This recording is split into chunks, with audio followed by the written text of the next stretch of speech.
السلام عليكم ورحمة الله وبركاته. ازيكم يا حبايب قلبي؟ اخباركم عاملين ايه؟ يا رب الكل يكون في افضل حال. حلقة جديدة معاكم النهاردة ومكملين في مشاكل طب السنان والامراض وعلاجها، وكل يوم بنتكلم في موضوع جديد.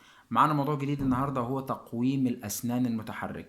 في تقويم اسنان متحرك وفي تقويم اسنان ثابت. تقويم اسنان ثابت ان شاء الله ربنا يقدرنا ونعمل عنه حلقة ان شاء الله في الفترات اللي جاية. هنتكلم النهاردة على تقويم الاسنان المتحرك. هو عبارة عن ايه؟ عن خيار علاجي لمشاكل السنان البسيطة للمتوسطة. يعني بتكون مشاكل السنان يا حاجة بسيطة حاجة متوسطة، مش حاجة متعقدة أو حاجة كبيرة جدا. دي بتستخدم فيها حاجات تانية.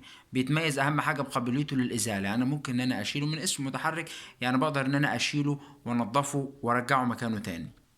طيب بعد كده بقدر ان انا اغيره كل بضعة اسابيع. يعني بقى لازم ان انا اغيره على حركة من 12 ل 18 شهر.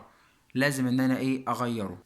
طيب بعد كده هو عبارة عن ايه؟ تقويم الاسنان المتحرك ده هو عبارة عن قوالب بلاستيكية شفافة، وممكن بيصنع احيانا من صفائح الاكريليك معاها سلك مقاوم للصدأ، وممكن ساعات بيصنعوا كله من بلاستيك خالص من غير السلك المقاوم للصدأ ده.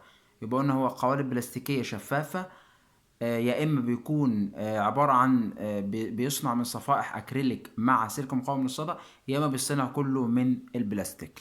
وطبعا اهم ميزه عنده ان هو طبعا بيشال، عشان كده بقدر ان انا اعالج بيه مشاكل السنان. طيب زي ايه الحاجات اللي هو بيعالجها؟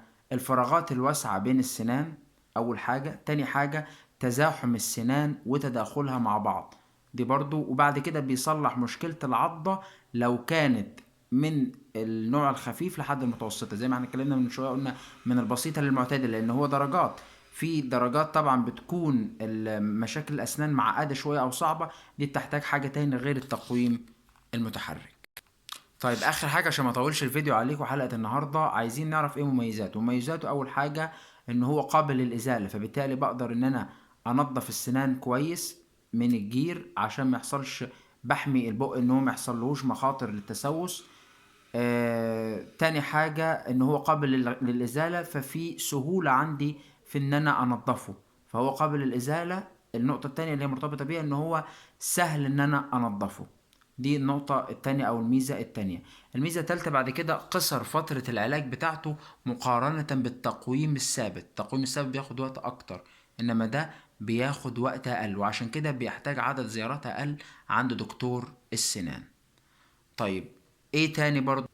آخر حاجة نتائجه فعالة جدا في علاج مشاكل السنان، زي ما قلنا الفراغات أو التزاحم أو مشاكل في العضة، بس تكون من الدرجة البسيطة أو الخفيفة إلى المعتدل. ده كان حاجة موجزة جدا كده أو سريعة على تقويم الأسنان المتحرك.